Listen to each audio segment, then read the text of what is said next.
akan bahas tentang manajemen. Teman-teman harus tahu apa sih manajemen itu?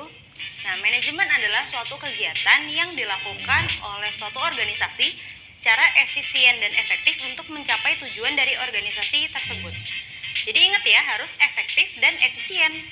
Nah, kita mesti mengetahui bahwa unsur-unsur dari manajemen dikenal dengan istilah 6M. Nah, 6 ini adalah yang pertama, man atau manusia. Yang kedua, money atau uang. Yang ketiga, material atau bahan. Yang keempat, metode atau cara. Yang kelima, mesin atau alat. Dan yang terakhir, market atau pasar. Lalu bagaimana dengan manajemen apotek? Sebelumnya perlu kita ketahui kalau menurut PP 51 tahun 2009, apotek adalah sarana pelayanan kefarmasian tempat dilakukannya praktek kefarmasian oleh apoteker. Manajemen apotek meliputi satu, manajemen keuangan, meliputi cash flow, keluar masuknya uang.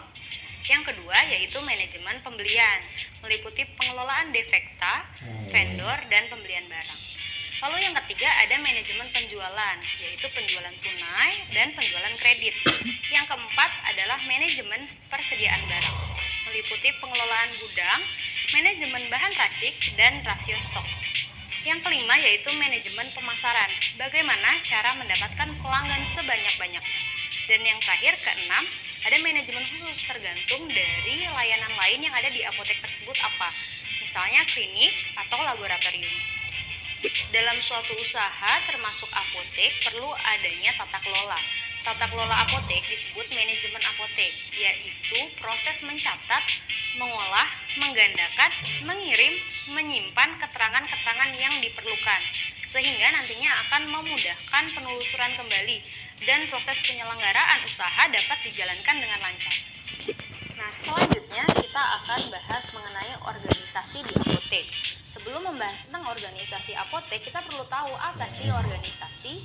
Organisasi adalah sekelompok orang yang bekerja sama dengan pembagian tugas, wewenang, dan tanggung jawab yang jelas untuk mencapai tujuan bersama.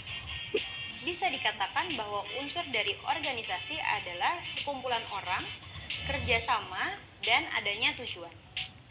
Organisasi memiliki fungsi yaitu mengatur kerjasama yang efektif, mencegah dan mengurangi keterlambatan kerja, mencegah dan mengurangi kesimpangsiuran kerja, mencegah dan mengurangi masalah, serta membuat prosedur kerja. Nah, jika fungsi dari organisasi dapat dilakukan dengan baik, akan ada keuntungan yang didapatkan nih. Di antaranya keuntungan pengorganisasian, yaitu anggota mengetahui tugas dengan jelas, mengetahui hubungan kerja dengan jelas, tercapai koordinasi yang efektif, dan tenaga kerja dan fasilitas kerja dimanfaatkan secara efektif dan efisien. Suatu organisasi juga memiliki prinsip. Nah, apa sih prinsip dari organisasi? Yang pertama harus ada tujuan yang jelas. Tujuan akan menjadi sumber dan pedoman dari organisasi tersebut. Yang kedua ada pembagian tugas yang jelas. Pembagian tugas disesuaikan dengan kemampuan dan keahlian anggotanya. Lalu yang ketiga ada pelimpahan wewenang yang jelas. Yang keempat adanya hierarki. Jadi harus ada tingkatan wewenang yang jelas. Yang kelima, kesatuan perintah. Jadi setiap anggota dari organisasi menerima perintah dari orang yang sama. Lalu yang keenam, pembatasan pengawasan. Setiap bagian memiliki keterbatasan atas bagian yang diawasinya. Dan yang terakhir, yang ketujuh adalah pertanggungjawaban. Jadi setiap anggota organisasi harus memiliki pertanggungjawaban terhadap organisasi. Ada beberapa bentuk organisasi, yaitu yang pertama adalah organisasi lini.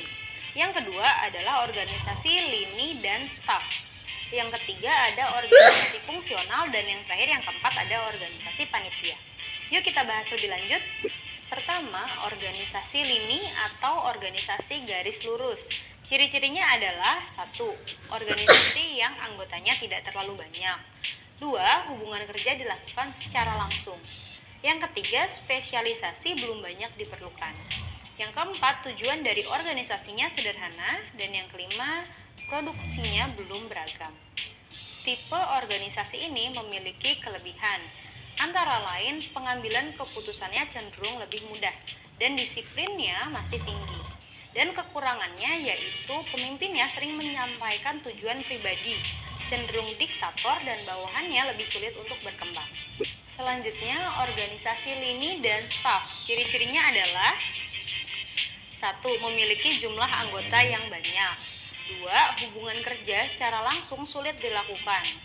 3. Terdiri dari 2 kelompok, yaitu pelaksana dan staf yang membantu pimpinan. 4. Ada tenaga spesialis yang beraneka ragam. Kelebihan dari organisasi ini adalah 1. Pembagian kerjanya jelas, lalu dapat menyalurkan bakat sesuai dengan kemampuannya. Nah, yang ketiga, koordinasinya mudah, dan yang keempat, mendapatkan anggota sesuai dengan kemampuan dan pengalaman.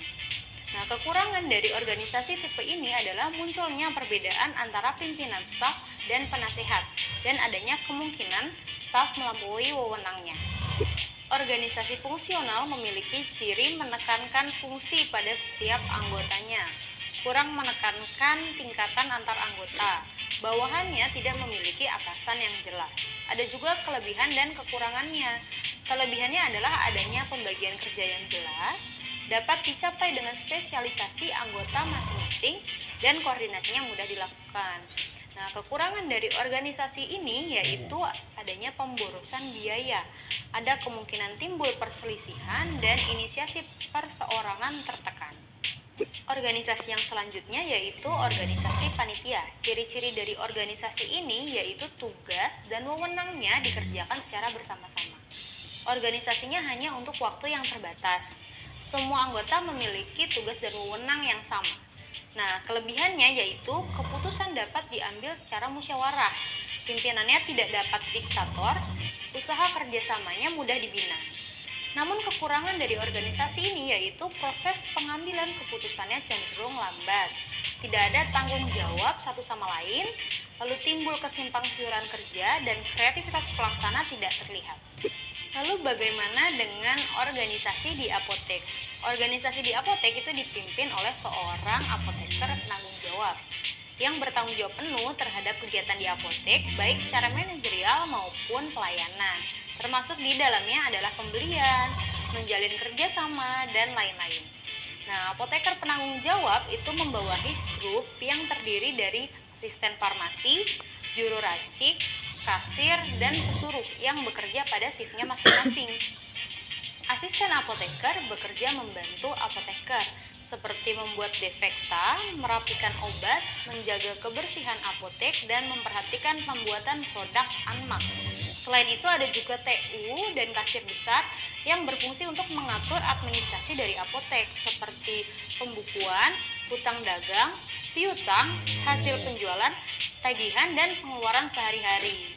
Nah, teman-teman, ternyata manajemen dan organisasi apotek kompleks juga ya. Semoga bisa dipahami. Sekian materi obat video kali ini. Thank you for watching. See you on the next video. Salam obat video, Farmasi Learning Partner.